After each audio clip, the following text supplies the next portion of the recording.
Technology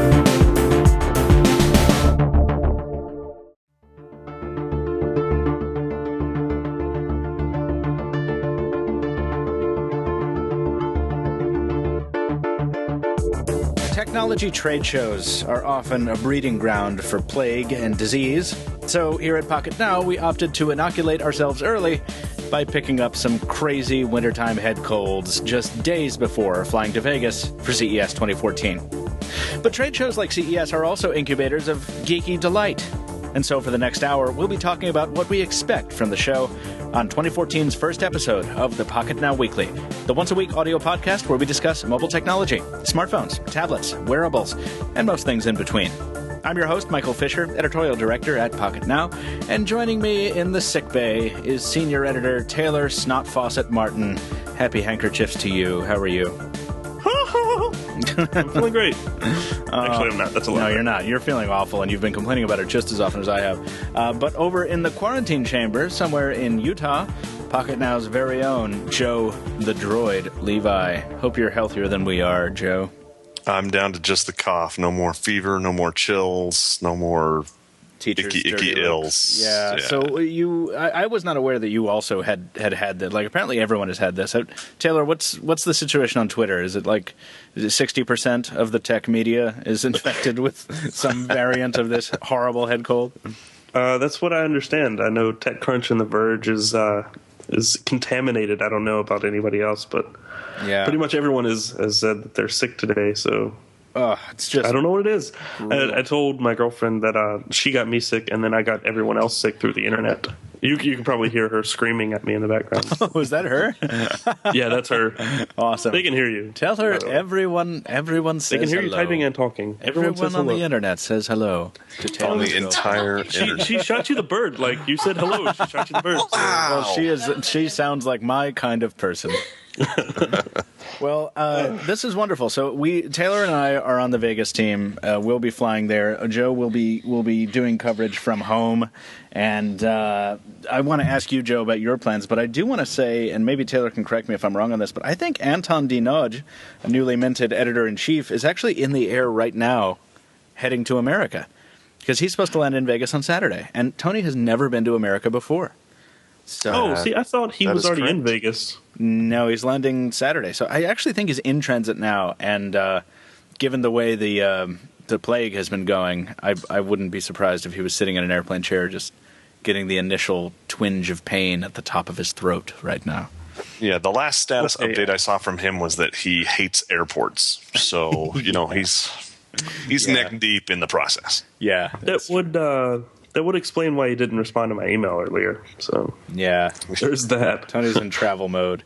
I'm currently doing that "What's in your bag" piece, and I don't know what's in Tony's bag. So it could be a consortium of things. It could be, You know what was so frustrating? Last week, so listeners, we have a piece going up called, I don't know what it's called, but essentially it's what's in our bag for CES. It's kind of a typical annual thing, and, whatever. We kind of do this all the time. Look at all the equipment we're carrying. Here's here's what it takes to cover a show. But here's the not-so-glamorous life of a tech blogger.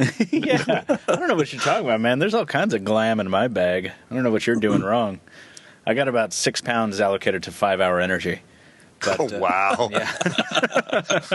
So you're just going to pound them all at the beginning of the show, and they should last all the way through, That's right? Exactly right, yeah. I actually just added up all the weight of all the devices that we're carrying, just like the mobile devices of the tablets and phones. Yeah. 7.7 pounds. 7.7 pounds of just mobile devices. Yeah, so why do we carry that many mobile devices to a trade show, Taylor? Can you educate the listeners? No, I can't. What a jerk. Sure you can. They're for on the show floor comparisons. So Exactly.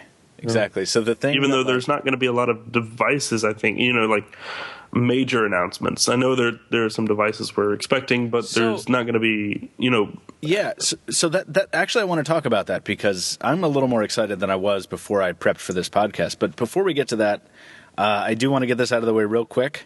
Guys, Joe, this is the first time you've been on the air, I think, since we started talking about this. But listeners, you have propelled us to a wonderful place, to a nomination alongside some of the best-known tech podcasts in the world for the 2013 Best of Stitcher Awards. We are in the running for Best Tech Show of 2013. This is fantastic news. I went into great detail on the announcement post, which is linked in the podcast post here, about why this is such a big deal for us, why we're so happy about it. And I will just reiterate here that we need your votes still, and we need them every day until, what is it, guys, January 13th, I believe? I don't know. Come on, Taylor. That sounds about right, yeah. Yeah. Middle January. You're telling me to know the date that this thing ends, and I just now opened the podcast rundown, so... You were supposed to prepare for this thing. Exactly right. Actually, I made a New Year's resolution, a podcast New Year's resolution, to be nicer to Taylor, but I'm not going to be nicer to Taylor if he doesn't read the effing rundown before the show. Yeah, you should be nice to me and stop squashing all my ideas and contradicting everything I say. But that's what makes for a good show, right? No, not anymore. No, that's we've worn out. That's the old thing? Yeah, we've worn out that shtick. Now Taylor and I are going to be buddies. But we're not going to do the stuff that launched us to this high place that we are in the Stitcher Awards. We're going to change everything. Continue changing everything. All right. And yes, I just checked. It is January 13th. You can vote once a day until January the 13th. I've already voted 4 times today. Actually, I've yet to vote today, so I should click in and do that. So anyway, the deal is, guys, if we win, it's not just a bragging rights thing. It's we're trying to propel the podcast to new heights of visibility so we can broaden the audience a little bit. Not that we don't love our existing audience. We love you quite a bit, but we're just looking to grow. Just as the rest of Pocketnow is growing, we're trying to grow the weekly. So thank you for getting us here. Thank you for your continued votes, and we will look forward to seeing the results on that. But it's just nice to be nominated. So if I read this right, we're in the top 6 for tech podcasts right now. Is that how I read that? Is that correct? Is that I don't know how to read that. No, if you look at the top podcasts in the technology section, we're 19. But in the Stitcher Awards, we're in the top 6. Like we were one of the 6 nominated. One of the 6 nominees, Yes. Alongside, in case you're wondering, folks, if you're not on Facebook, you can't vote, unfortunately. But which is weird, and that's not our fault, and we're sorry. Yeah, I really don't like that. But whatever. Hey, run your contest the way you want, I guess. But the other shows alongside us are shows like What the Tech, This Week in Tech Stuff, The Vergecast, and Netheads. So good stuff. Good stuff all around. We're in good company. We really are, and I'm really honored to be there. I think Michael likes to hear those read out loud with Pocketnow in there. Yeah. Well, I do. It's nice. So, shall we jump into some CES prep? Taylor wrote an interesting piece. Now, this is like the only safe bet of the show because I know Taylor read his own piece. Entitled, "What New Tech Are You Looking Forward to Seeing at CES?" In case you are a real green, very new entrant to the tech space, the Consumer Electronics Show is an annual tech show in Las Vegas, Nevada. And who wrote this? Taylor Martin wrote this. What? That fella. And it's I don't know why it's titled this way because it's basically a piece about what Taylor's looking forward to seeing at CES. CES 2014. I saw that too. Yeah. So Taylor? What's the deal with your headline, man? I don't know. That's what I was given. Well, listen, it's beautiful. I love this story. I may have come up with it. I don't know. Why don't you take us through it? Really, really briefly? What are you looking forward to seeing at CES, generally speaking, brother? I mean, for me, it's 2 things, and that's the first 2 I listed in this editorial or this piece: wearables and fitness trackers, and T-Mobile Uncarrier Phase 4. That's going to be awesome. So I'm really glad that tablets and the other stuff that I covered, they're just okay, whatever. Well, and we're going to get to those here in a second. So I'm really glad that you brought up the T-Mobile thing because that's not in the rest of the rundown. Are we expecting a T-Mobile USA event at CES? I can't remember, but I heard and read that it was supposed to be announced at CES. And year, was it last year's CES that T-Mobile announced the whole Uncarrier thing? Yeah, and if I remember correctly, it was like a last minute thing. Like, I know they had planned for it, but I don't think they really announced much of anything. Like, I don't think they announced the event publicly. And then, bam, here it was. And nobody covered it, really. I was in there. There were probably 40 other people there. Wait, you were at the event? Yeah.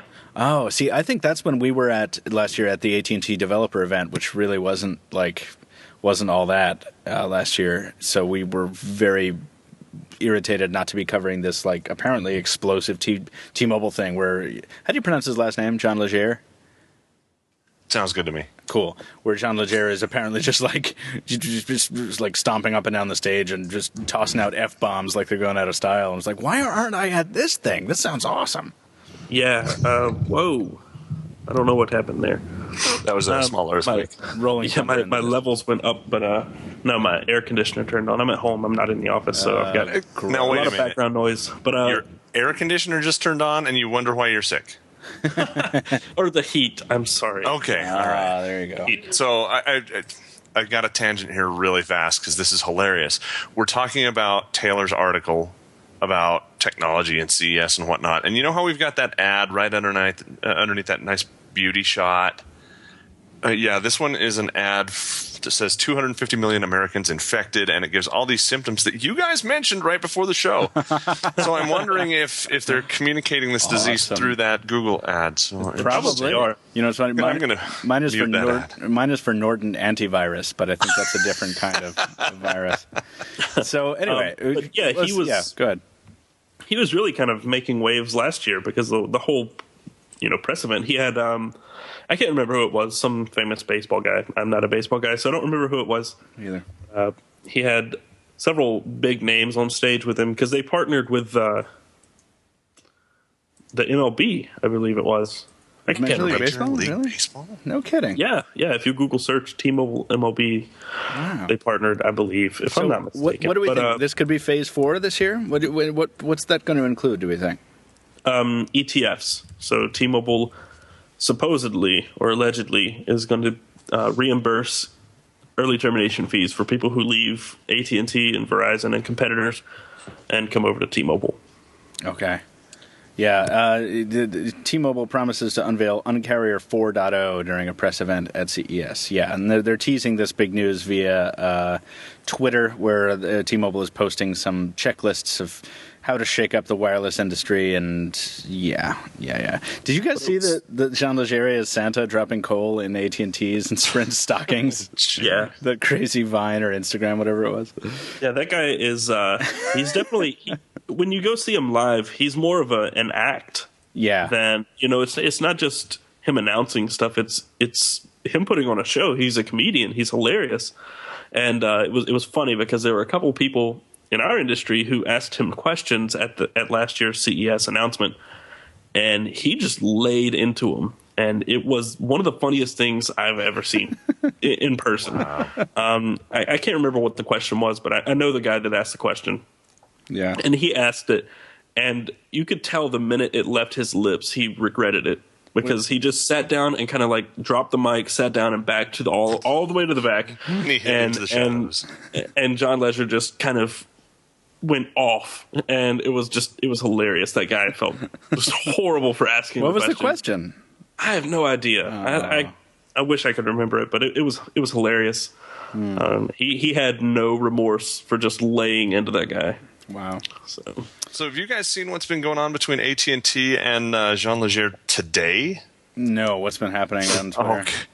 So AT&T essentially announced a $450 something like that, $200 reports. I'm trying to verify, but it's hundreds of dollars in bribery to come over and abandon whoever it was to go to AT&T. We'll offer you $450 in up to $450 in device credit if you trade in your device from, and I think it's specifically from T-Mobile, right? Yes. I didn't catch that part, but it sounded that way. Well, John replied back to them and just bit into him. I'm trying to find the exact quote, but essentially it was, we got your money, we got your spectrum, and being an uncarrier, we're taking your customers. And he is completely non-apologetic. He's like, your bribe isn't going to get them back.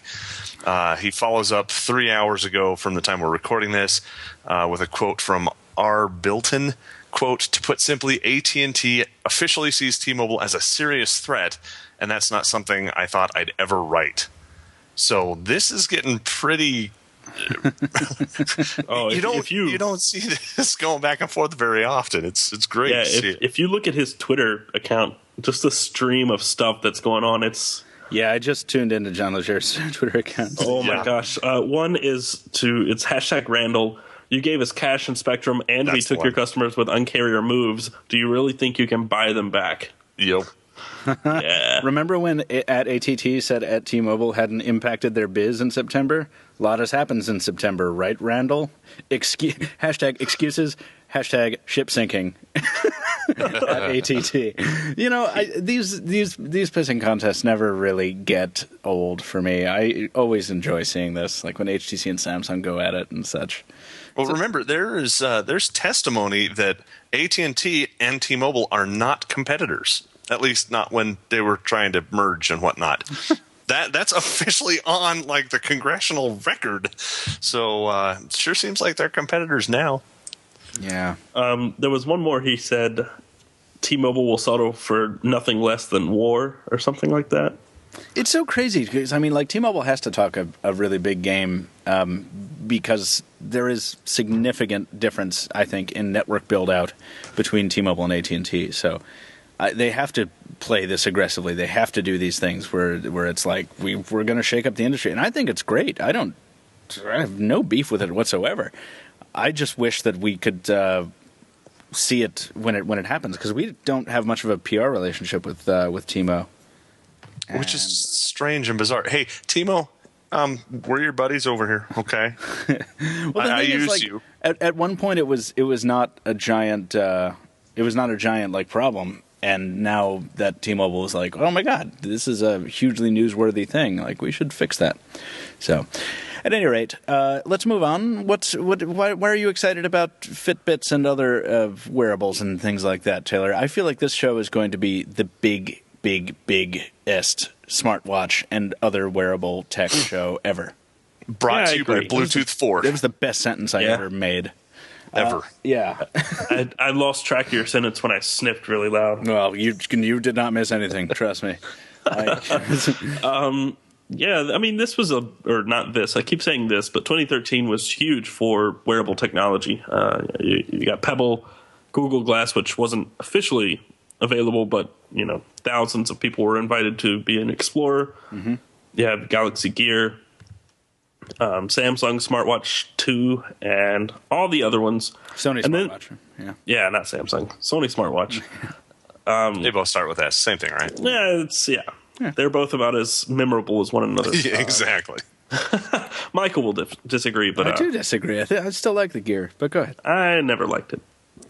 But I've also never worn one, but I don't want to. I was going to bring that up, but I thought I'd let you pass. Go ahead. Dude, 10-second videos, man. You can't beat 10-second videos. They're perfect. 10-second videos out of an abscess. Vine. Out of an abscess. Out of an abscess on the side of your wrist. I mean, I couldn't think of anything more amazing. Is that a goiter? But, yeah, I mean, it was a big year, and now you've got all these companies who are rumored to be making smartwatches. Apple, Google, who actually acquired, what was it, MetaWatch? Did Google acquire MetaWatch? Google acquired one of the smartwatch makers, so that a smartphone maker that already has one out, and I can't remember which one it was. Google acquires Android smartwatch maker Whim Labs. Whim Labs, okay. Yes. So, yeah, aren't they the ones who make MetaWatch? I don't remember. I can't keep up with that. But too many companies. We need them all to just be one company. Yeah. No. Arcos is also reportedly making a smartwatch. It's on Arcos's website, so there are rumors that will be there. It looks like a curved display. Yeah, you've got a third-generation smartwatch from Sony that is being rumored, as well as the LG Life Band. Wait, is the Sony Smartwatch 3 being rumored for CES?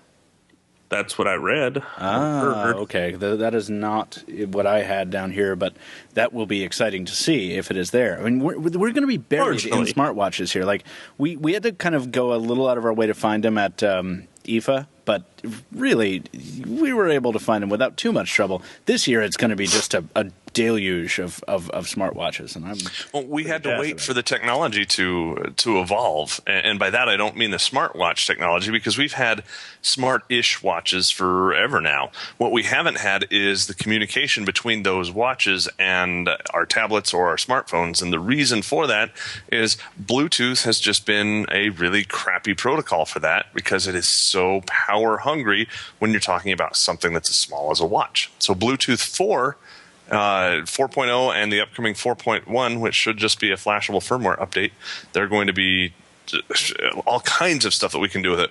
Wearables is just the peak of the iceberg, if you will. We're going to see the Internet of Things literally explode around us, and it's going to be amazing. Explode around us. Literally. Get your sunscreen on, people. Literally. Well, let's talk about probably the heaviest hitter in terms of wearables, at least in terms of smartwatches, which is Pebble, who definitely is going to have some CES news. We are scheduled for a press briefing with Pebble. The announcement will be streaming live on January 6th at 11 a.m. Pacific time. And they're just teasing something special for this announcement. And really, we're not getting any more indication beyond that. Now, I tend to really doubt that we're going to see new hardware. It just seems really early for that. Yeah, the company itself said that they didn't plan on making hardware for at least 2 or 3 years. Yeah, when that was what they said at the last announcement. Yeah, but I don't think. I think that's too long to wait. I don't think that will be the case. Well, I think a lot has happened, and I don't think they expected such a massive demand reception. Yeah, well, not even just reception. I don't think they expected such a massive boost in competition in just the last year. Oh yeah, They kickstarted the whole thing. I mean, of course, I believe IMWatch predated them a bit, and then of course Alerta was partially the Pebble people. But what was the other one that I'm thinking of? There was another smartwatch. Right? Well, Sony smartwatch, WimLabs, Live View, and WimLabs. So there was other stuff out there. Pebble's the first one that that skyrocketed out above everyone else, thanks to that record-breaking Kickstarter campaign. So I feel like Pebble really, set the blaze to the public awareness of this thing, and I think you're right. I would have been caught by surprise too if I were in their offices and making this thing, and all of a sudden the whole industry explodes around me. And it's like, oh, now we have 1,400 competitors. That's and there are a lot of people. Like I just run into random people on the street who ask me now, is that a Pebble? No way, really? Yeah, they ask, is that a Pebble? And I have people who I know who have Pebbles now, and it's just like, wow, this is becoming a thing, not just a tech thing. It's becoming a real thing. Yeah. Okay, so geeky thing I did with my Pebble, I made a custom watch face, not just a Taylor Martin and Jaime Rivera. And you use my watch face. I don't. Actually, I've got a QR code that I have managed to fit my V card into.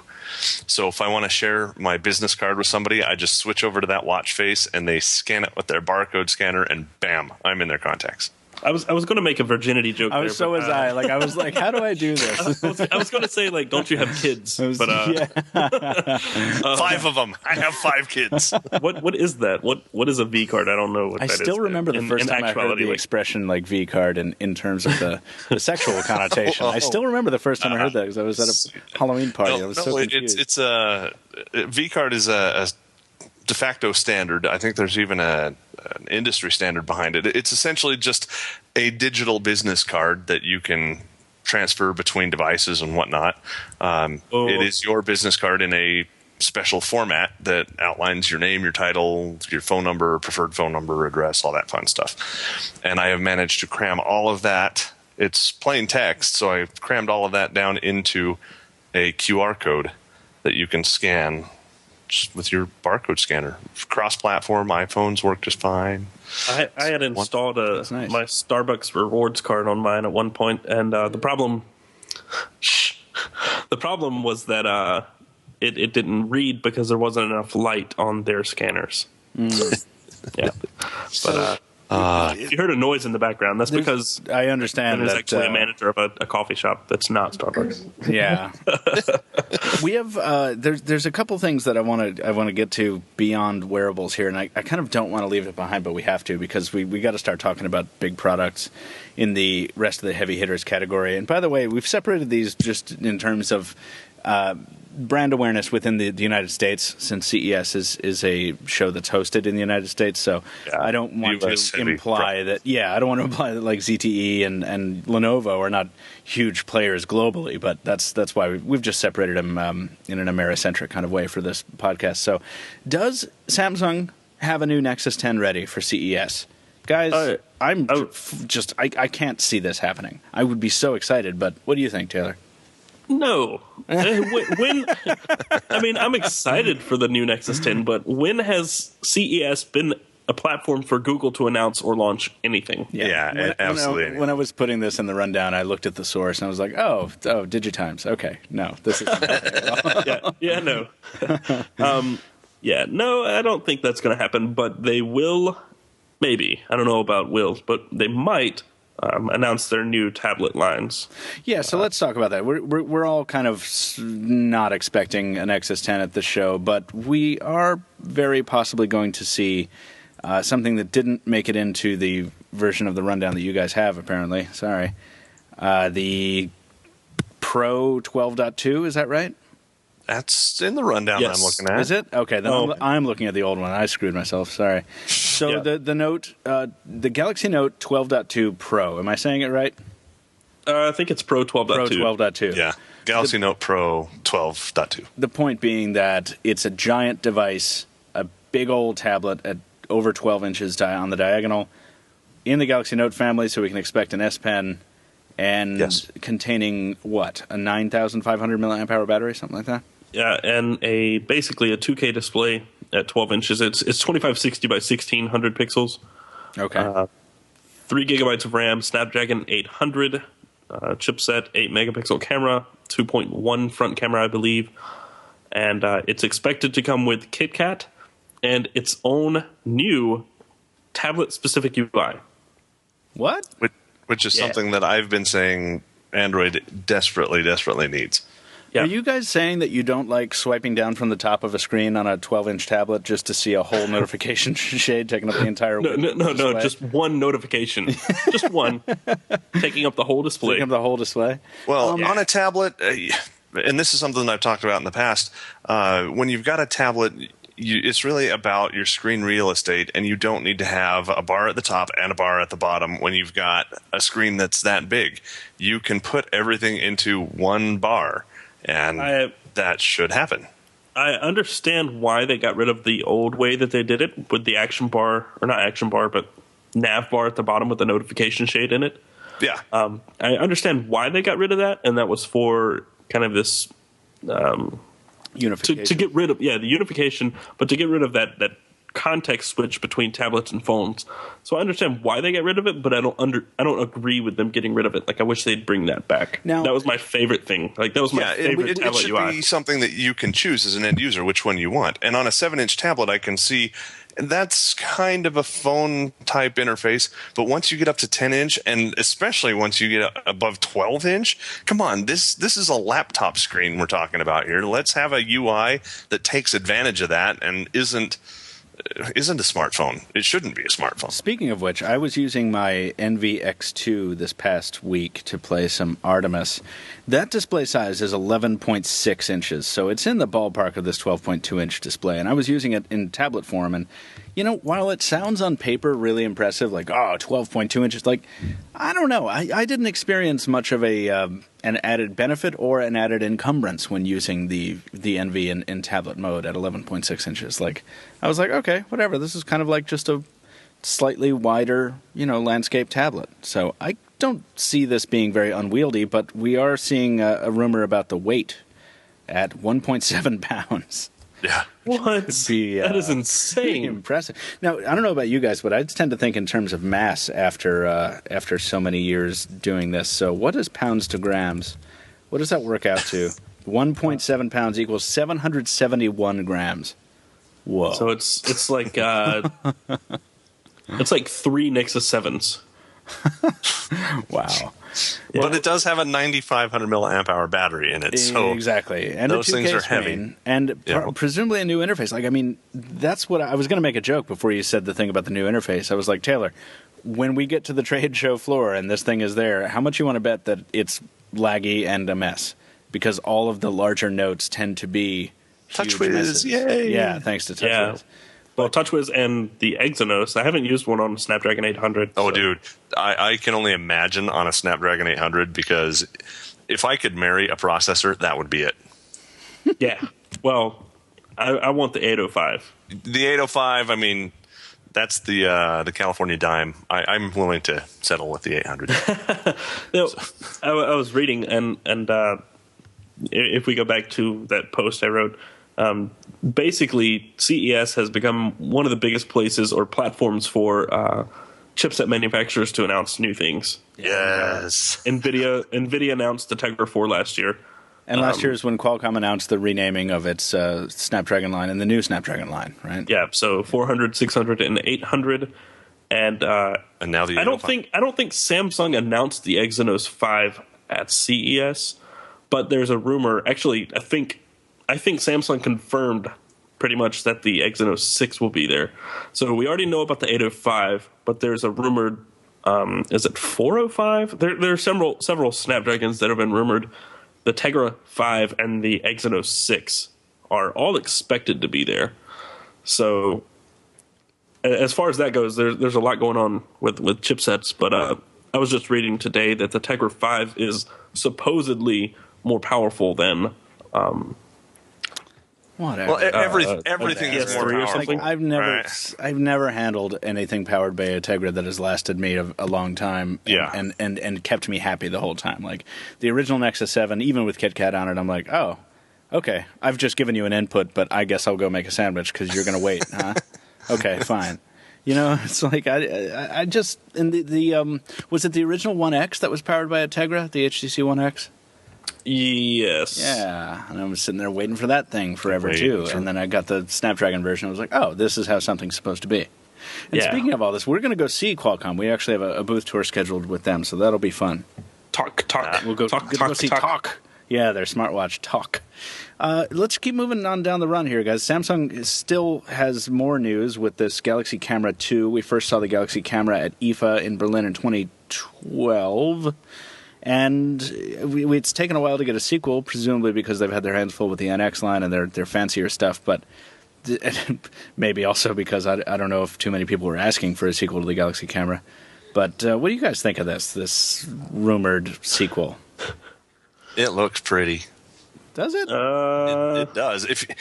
It takes what was an Android that was a camera, and it makes this a camera that is Android or that runs Android. That's a really good point, actually. It does do that. Yeah. So if you're into cameras, if you're a camera file, is that even a word? Sure. Then this looks good. It's something that you're not going to be embarrassed to carry around. Now, if it delivers on its promise, that has yet to be seen. But the last one was just kind of a weird plasticky, can we really pull this off and do it? I've got it right now. I've got it in my hand right now. And plasticky, I mean, this thing is substantial. I would call this an assault weapon before I would call it plasticky. I mean, it's but it doesn't look like a camera. It does look like a camera. It looks like an astronaut camera, though. Yes. It's not a traditional camera that camera files would like. Yeah. No, I mean, I just can't wrap my head around why Samsung would skimp on various things. Like, sure, it has I don't know what processor it has, but like a 2,000 milliamp hour battery on a device, because you're going to use it as a camera. You know, it's not a smartphone. It's a camera. It doesn't have to be on all the time. You turn it on, you snap a shot, you turn it off. You know, but it's got the processor looks to be a quad-core 1.6 gigahertz chip, but we don't know which one. Yeah, I'm looking at that. I'm looking at the official Samsung 720p, like 8 gigabytes of internal storage. Yes, you have a micro SD card slot, but 8 gigabytes, like that should not be a thing anymore. It really shouldn't. Yes. But if it's keeping in line with the philosophy of a camera as opposed to a phone, I mean, all cameras have, or most point-and-shoot cameras rely on a insertable, removable memory card. Yeah, most cameras don't run Android. Touche, indeed. But most cameras should. I remember the using the Galaxy camera and being like, this photo quality really isn't all that good. Its main point of novelty was that it ran Android, and it was like the full version of Android, and it was pretty cool. Yeah, it needs to be a phone or an Android second and a camera first. Yeah. If its name is going to be camera, you got to nail that. But at the same time, and I think that they probably will nail that with the Galaxy camera too, because the S4 zoom, as ugly and unwieldy as that thing is, it takes some really good shots, I gotta say. I really like that camera. When Tony was telling me the same, I didn't believe him. Like, after he reviewed it, he's like, this takes very good photos. I'm like, no, Tony, that's not even possible. And then I used one for a while. I did the first review rebuttal on it, and I was like, oh my God, no, you're right. This thing takes great pictures. What? So. I wasn't around. What'd you say? What is the matter with you? Oh, my dog was grunting really loud, so I put him away. Next time he does that, you keep your microphone live, and we're gonna have some fun. Absolutely. I put him in his house. All right, within our house. Well, we're done talking. Are we gonna add Axel to the host rundown here? Because I think so. Oh yeah, Axel Martin has got to be added. Axel Martin. Okay, so let's knock out the heavy hitters category with ASUS, which has released this bizarro teaser video that is only about 23 seconds long and shows Taipei getting rained on by balls of various sizes, 4, 5, and 6, I believe. Yeah, they have numbers on them. Apparently there's a stampede outside my door, so I'll close the booth door. So I don't really know what to make of this, but people have perhaps rightfully interpreted these as inch measurements, a 4-inch screen, a 5-inch screen, a 6-inch screen. What do you guys think? You think they're going to do this? I mean, ASUS has been a tablet maker for a long time and hasn't really struck into phones too much outside the pad phones, right? They make everything, though. They make computers. They make this is the very first podcast that I'm on, my brand new 802.11 AC Wi-Fi dongle. Yay! Woohoo! So, happy new dongle, brother. I know, it's awesome. They make everything. A pretty sweet dongle you got there. 300 megabit per second right now, and that's through an N router. Whoa. Thank you very much. I don't know what any of that means, but I'm glad. But yeah, I mean, they make everything from optical drives to Wi-Fi stuff to laptops.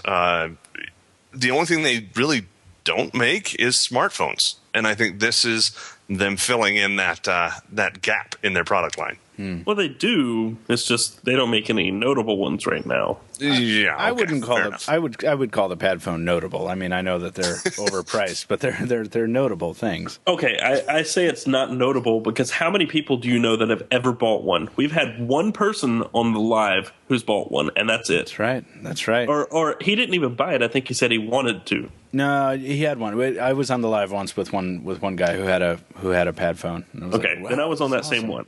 But that was the only guy ever.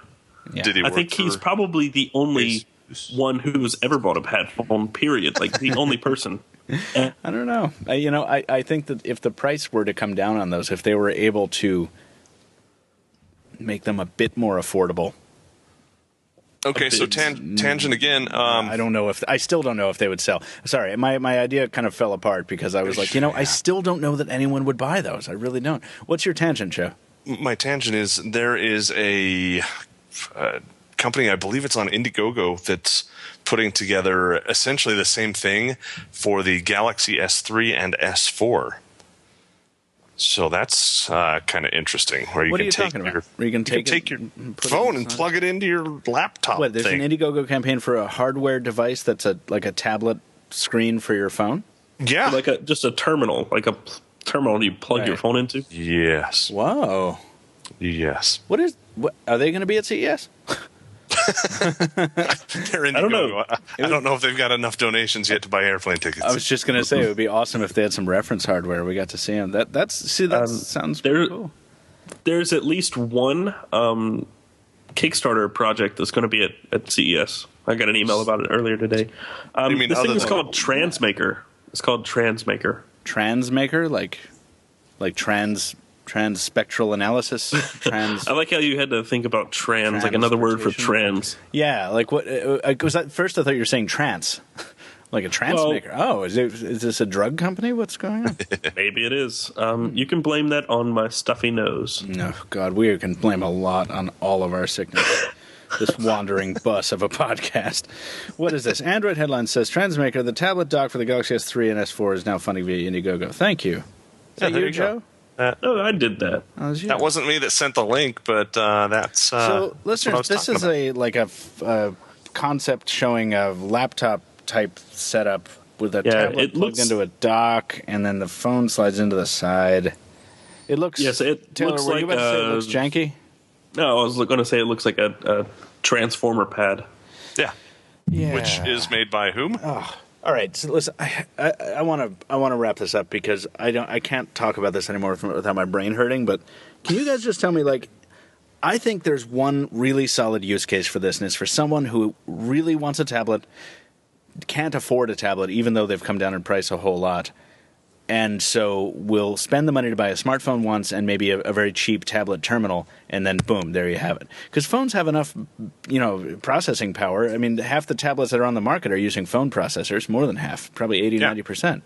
So, maybe in markets where price is really, really a consideration, these could be a thing. But No, missing the point entirely. Okay, tell me how. I mean, educate me. We just talked about how much crap we carry around in our bags and how all of those pounds add up. You've got multiple phones, you got multiple batteries, you've got a tablet, you probably have a Bluetooth keyboard, you may have a Bluetooth mouse to go along with it. If you want to get any real work done on a tablet, it's got to be, or on a smartphone rather, it's got to be a bigger smartphone, and it should be a tablet with an on-screen keyboard that's big enough to handle average size hands. But it still isn't as fast, and it's still not as efficient as an actual physical keyboard. So that's where this comes in. You carry one device that has a couple accessories that go along with it, and all of your information is stored in one place. You don't have to worry about tethering anything to anything else. You don't have to worry about multiple data plans. Your central hub is your smartphone, but it's got a bigger screen and it's got a keyboard that you can use to get real work done when you're not at a computer. That's the point. It's a solid pitch. I'm not prepared to say that you're wrong. I mean, that sounds compelling, but in exchange, you have to carry around this Frankenstein monster that I'm not sure that the penalty of carrying around something this big and bulky as it looks is worth the return on the investment, because you're still running a piece of mobile software. Yes, the screen is larger, but you're only running one, not two or three. But if I'm going to be carrying around something like that anyway, I'm just going to pack up my MacBook Air and be like, wow, now I can do anything I want to. And except make phone calls. Yeah, right, but I can still carry around my smartphone, though. No, because I can still carry around my smartphone, right? And I'm still carrying how many devices? 2. In either case, I'm carrying around 2 devices.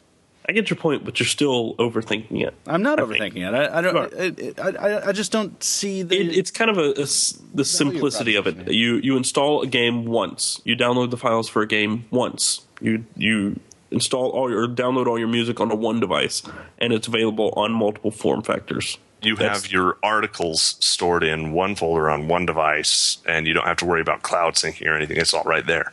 Yeah, this is something that I've been talking about, which will happen eventually. I believe is our phones will be kind of the brains of everything, and then you just kind of plug and play in various places. Yeah, but can I point out one really ridiculous thing that kind of ruins this whole thing for me? Yeah. The buttons, the capacitive buttons on the face of this tablet dock, it's not a tablet, it's a dock, are insisting you use it in portrait. So it's a 16:9 Android tablet terminal, sort of, with capacitive buttons on the right side and landscape, which they're facing as if you need to hold it in portrait. I'm done here. Yeah. No, that's definitely not a plus for me either. But my thing is, like, you don't need to worry about putting stuff in the cloud. Like, I don't exist in that world anymore. Like, I don't exist in 2008 anymore. Like, all of the stuff that I have that is important that I need to be able to access from anywhere is in the cloud. So I don't mind carrying around multiple devices because it's all there anyway. As long as you can get to the cloud. Games in the cloud, Michael. What? I said, do you store your games in the cloud, Michael? With the exception of games. So, all right, we've actually have done this before. Like this is probably the fourth time we've had this conversation on the podcast, because every time a new pad phone comes out, we're like, all right, let's talk about this concept again. So I'm sure we'll talk about this again at CES. What do you think, guys? Should we move on? Yes. All right. No. Well, okay. All right. Oh, well, fine. Well, somebody remind me to put the Transmaker link in the rundown, because I just closed the tab without doing it. A series alludes to multiple device sizes for CES. So that's the last thing. Let's move on to the second string here, and let's talk a little bit about our friends at ZTE. We just got hands-on review time with our first ZTE device ever. Jaime Rivera very beautifully reviewed the Nubia 5, which I think overall he liked. I loved his video. Jaime always shoots good videos, so this was a particularly good one. And so we I've had ZTE on the brain recently, and we're seeing that they're going to be bringing some stuff. We've got smartphones and tablets going to be shown off at CES, and of course, say it with me, the smartwatch, the ZTE Blue Watch. I didn't say that with you. You didn't. You didn't. It's all right. I didn't know what you were saying. I know. It'll integrate a pedometer and connect over Bluetooth, and that's basically all we know about it. We don't know anything else about the ZTE Blue Watch. So, no, nothing except for it's like every other one out there. Well, we don't know that. It's probably Bluetooth because, it's got the name Blue and that tube. Yeah. The CES last year is where we saw the Grand S, the original Grand S. I guess we're going to see the Grand S2 here with high precision voice capabilities. What does that mean? And do you remember those people at the booth? The network. Those weird ladies in wedding gowns. Taylor, I forgot you were there too. Yeah, so last year at CES, ZTE's booth was like populated entirely by really tall women all wearing like wedding gowns. It was bizarre. And you would ask them information, like you would ask them for information on the phone, and they're like, and they would just point at the spec sheet beside it and read. No, not the one we got, Taylor. We had a lady helping us who was, friendly and did her job well and stuff, but she had either been misinformed or had like made this out of whole cloth, where instead of the ZTE Grand S, she introduced it to us as the Grand King S. So we're walking around the show making videos calling this thing the Grand King S, and people are like, what the hell are you talking about? Nice. Yeah, always get confirmation on material you get from booth attendants. But maybe that was actually the booth you guys offered to help me with last year. Right. That's when you were when you were no longer being assisted by your compatriot. Right? Yeah, he abandoned ship, and I was at CES by myself, shooting all my videos by myself. Yeah, that was really. I felt bad for you. The days before Pocketnow. Yeah. That was a rough show. It was a rough show for you. It was a great show for us because we were in seduction mode. And they didn't abandon each other. So that's hey, right. Yeah, with 40-some videos to my like 7 or 8. Well, that's what. Yeah, we were like, hey, Anyway, we've talked about that before. So that's ZTE. What's going on else besides here? Why don't you tell us about what Arcos is doing there, Joe, if you wouldn't mind? Arcos? Yeah. The pair of helium androids and one's not awful? I love that headline. I do too. I had to read it. Arcos launches pair of helium androids and one's not awful. Article by Stephen Shank from today, if you're listening to this the day that we're recording it. This, is down in the lineup, so I didn't read all of it as well as I should have. But essentially, you've got the Arcos. How do you pronounce this again? It's Arcos. Arcos? Yeah. Spell your names the way you want us to pronounce them. Hard CH, brother. Oh, whatever. Archos.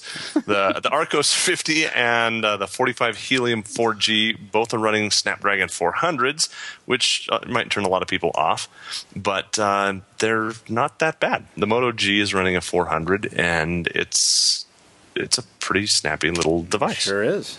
I love the Snapdragon X100 series. The 45 WVGA screen. Yeah. I know what WVGA is, but is it full wide VGA? Like, I don't know what that means. It's 4.5 inches. So there you go. Well, Let's Google this. 800 is WVGA. 854 is FWVGA. That's width in pixels, I imagine. Yeah. And typing and 854 it's 16 by 9 at 854 pixels. Yeah, wide. so full wide VGA. Wow, that's crazy. That's getting a little ridiculous there. Yeah. It's making it sound a lot better than it really is. It's not a resolution WVGA, that guys. doesn't. It's FWVGA. It doesn't crop any of the image. It's okay. So it's anamorphically unsqueezed NTSC DVD widescreen video. Yeah. Okay, so all that means for everybody out there who's going, it means that any videos that you watch on it that are in true 16 by 9 are going to look the way that they were intended to look, and there's not going to be any crap cut off or squeezed or made to look any way ugly. Thank you.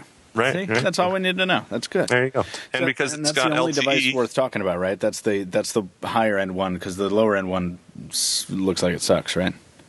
I think that's the one that he's not talking about in the headline. Okay. Yeah, so we've got what? One of them's the 50 and one of them's the 45 helium. So which one's the crappy one? The 50? I think the 45 is the crappy one. Why would anyone do that? The one that's better, we're going to number lower. No, wait, no, because the 50 looks like the good one. I don't Does it? Because I can't tell.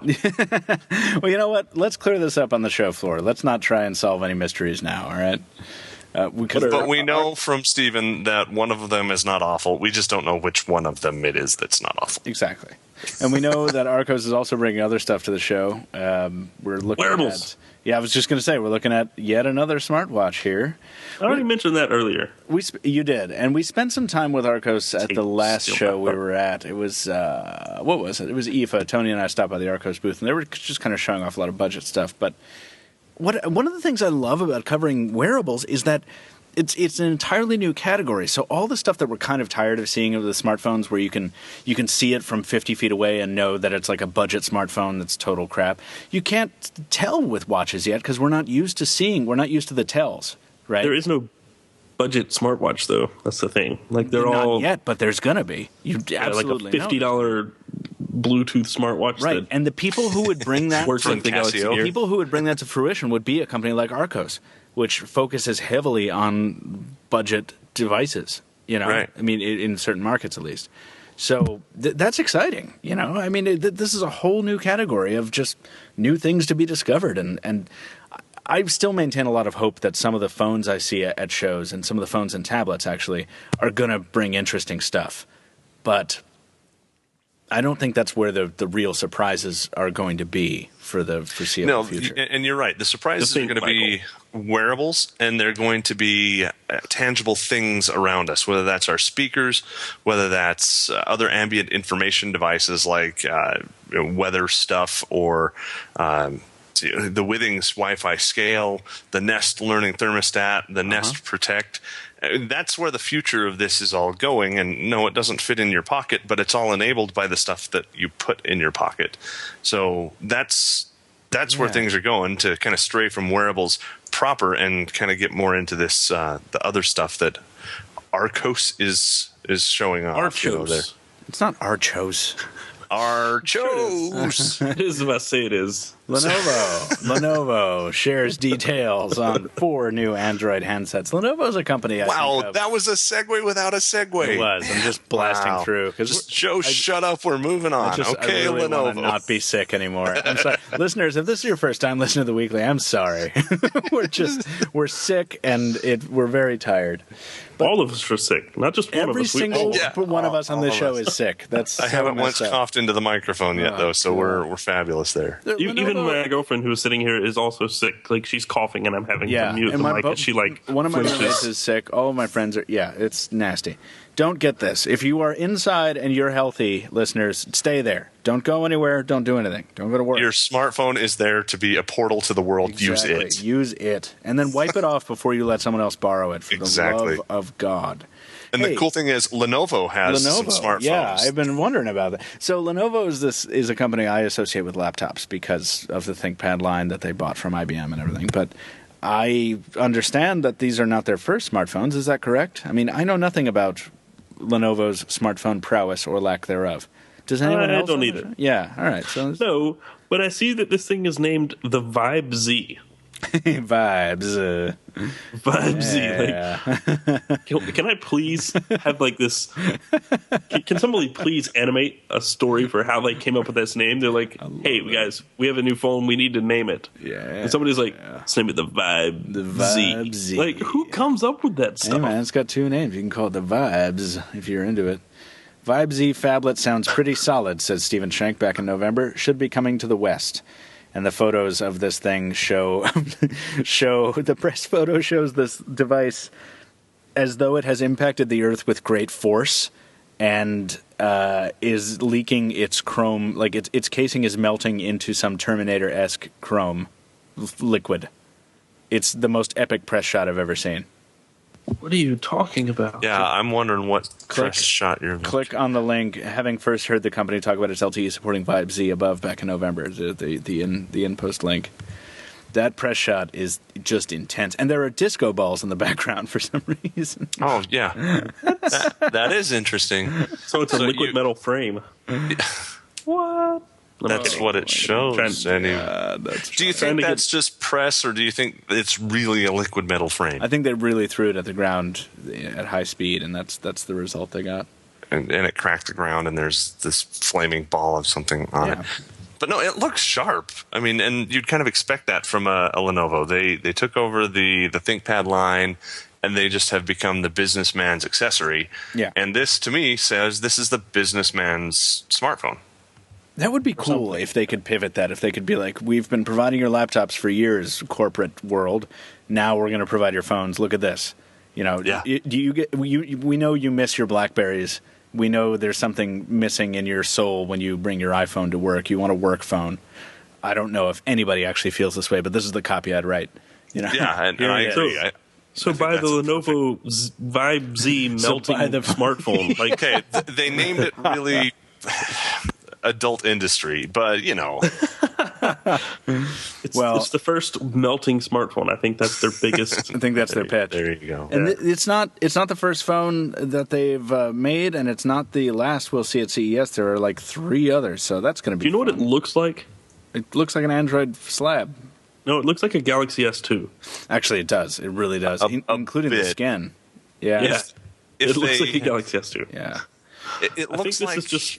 They continued the S2 design and kind of made it look a little bit prettier. I'm looking at the back, and the back, especially the camera with the LED flash and whatnot, looks really good. I don't like the rear-facing speaker, but everybody has those except for HTC.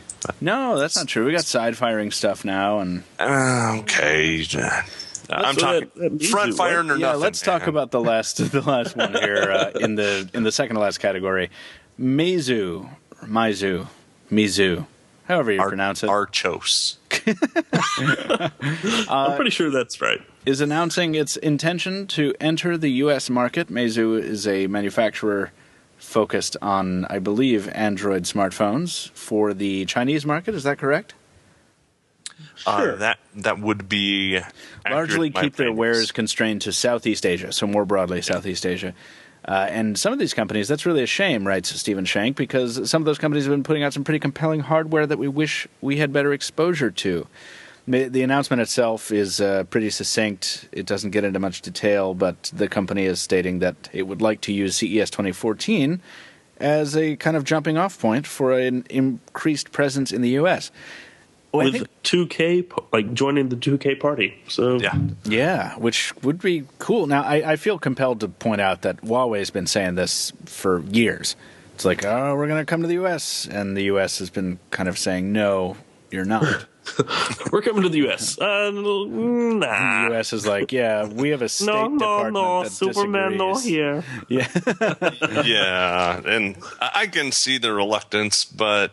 Well, there was a whole... I mean, this story got a lot of play last year. Like 60 Minutes picked it up for like a 20-minute segment where they were like, here's Huawei. This is the company that wants to sell you phones in the United States. Here's why the United States doesn't want to do that. Okay, so... Did you see what they had at CES last year? Yeah, well, I saw their booth. Why? There was like one Windows phone, and yeah, that was pretty much it. Yeah. Well, that's because there's not a lot they could bring over. A lot of stuff going on. So the 60 minutes piece. If you watch it, shut up. The 60-minute piece. It's a great piece. If you haven't watched it, go watch it. But then fast forward to today. Sum up that 60-minute piece in just like 10 seconds. The State Department is afraid that because the chip maker is Chinese and it's owned by the Chinese government, that they're putting in backdoors so that they can hack into everything and just monitor all that we're doing. And there's a state secret concern, whatever, right? It's national security. We can't let them in. It's that kind of thing, right? But exactly. The thing that I found most compelling about that 60-minute story is that the press guy for Huawei, and I'm sorry, I don't know who it was, but like couldn't answer any questions at all. Like all the questions that I forgot who the interviewer was put to him were just there was not a single straight answer in that entire segment.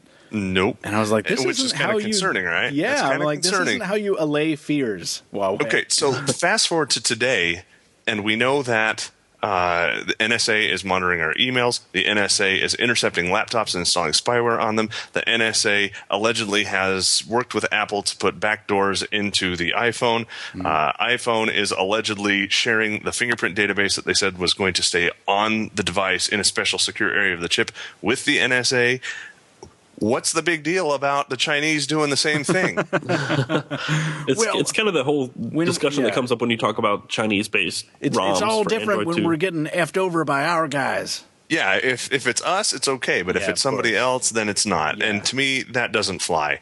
No. Our privacy is our privacy. It doesn't matter if you're U.S., German, Romanian, Hungarian, Honduran, Chinese. Doesn't matter at all. Privacy is privacy, and it's universal. It's a good point. Back to the show. I like it. It's a good point. We'll see what Meizu has to offer. And I wanted to throw in this final topic. Joe has to go, so we have to wrap it up. This final topic out of left field specifically for Taylor Martin to enjoy. If he'd read the rundown ahead of time, he would have seen it and gotten a kick out of it. Taylor, why don't you tell us the story here? What's going on with this? Audi, Google, Android-equipped cars, and me not leaving the Audi booth. Ever. So what's the level of integration we're talking here? Is this just another in-car console Android integration where it's like, it's slightly less horrible from an interface standpoint? Or is it something more? Probably just that. Yeah, the article says, before you start getting any crazy ideas about Android being used for some kind of auto-driving AI, so, the car driving itself, which Google is working on, it's not going to be that. Google and Audi are both working on those systems, but that's not what this is. This is just going to be entertainment and information, and hopefully it's going to be about safety and getting the information you need while you're in the car and keeping all the information that's just a distraction while you're in the car from distracting you while you're in the car. Like Google Now, straight from your car's console. Bam. That'd be awesome. That would be rad as hell, I believe, is the official term. Google Maps and the Google Waze real-time driving information, know what's coming up down the road so you can avoid wrecks and traffic jams and navigate around them. And, hey, maybe we could even have some Qi wireless charging. Yeah. Man, don't even get me started. Adam Dowd wrote a great piece on why that's just so dead this year, and I'm so annoyed at it. You're going to be jealous, Joe. I'm building Qi into my car. You've been building Qi into your car for like 4 months. I finally got the money to buy all the parts.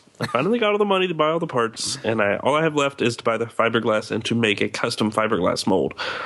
So that's the hard part. You're not going to 3D print this thing? If you know someone with a 3D printer, by all means. So wrapping it up, guys, what's our plan for CES? Taylor, you're arriving on Sunday, shortly after I do, I believe, or before? Before. Yeah, all right. So we're flying in on Sunday afternoon. We have a couple briefings on Sunday. Monday, Tuesday are the big old press days prior to the show officially kicking off. And then Tuesday and Wednesday we have some loose ends tying up, and then we're out of there on Wednesday. It's a very quick jaunt for us, folks. Joe's going to be covering us from behind, even though you're not too far away. I know. It's the weirdest thing because I'm the closest person on the whole team to CES, geographically speaking. But because I only do Pocketnow part-time, I'm just not able to swing getting over there as much as I absolutely hate that. I would love to be there. Have you ever been to a CES? I have not been to CES proper. I've been to something similar to that in Vegas with an ad agency that sent me over there that had to do with networking, just so we could get some trade show experience, and it was just crazy. Sure. Well, I am looking forward to seeing everything we have to see. Joe, I'm sorry we'll miss you. As always, we will wave when we go over. Yes, please do. You're flying right over my house. All right. Well, you can't miss us because there are 3 people that live in Utah? 4, Taylor. 4. Oh. Including my cousins? 5. So when I come back on Wednesday, I'll probably just admit myself to the hospital. Because if we're going into this sick, and we're going into this sick with... It means we're immune already. We're not going to be getting any more. Except for we're going to go there with the 20 or 30 other people in the industry that are also sick. And we're all sick with the same thing. We can all French kiss. It's not going to matter. But you've all morphed this into some kind of it's going to be a super virus. Custom thing. Yeah. And we're all going to be sharing devices. We're going to be like, oh, is that the Bamboo Moto X? Oh, let me get my hands all over that. Let me lick it before I hand it to you. So I want a special coverage here of devices that have germophobic coverings or coatings on them. Yeah, the antimicrobial stuff. They don't do that anymore. I want that here. So every device painted over everything. Yeah. I'm switching back to my Motorola i870 for the duration of CES.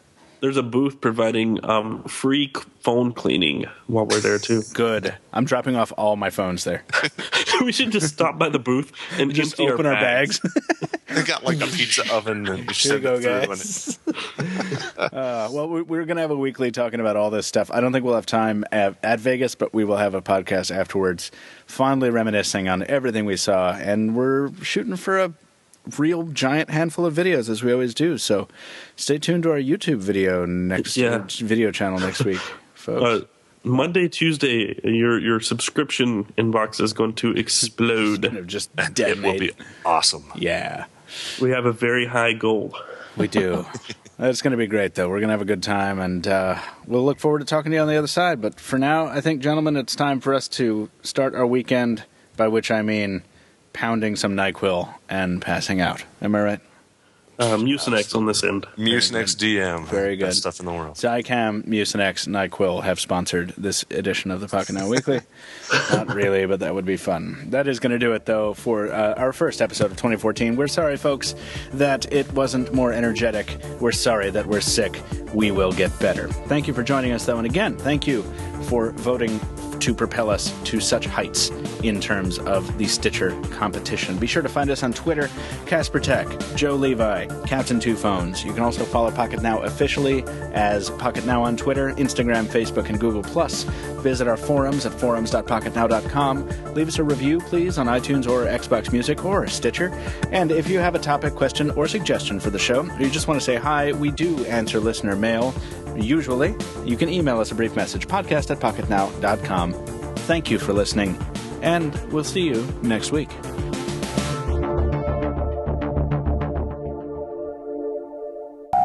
Thank you for listening, and we'll see you next week. NASCAR! Wait, no, that's not a thing this year. You gotta come up with another thing. Star Trek Experience. Thank you. See, all right, now I'm sad.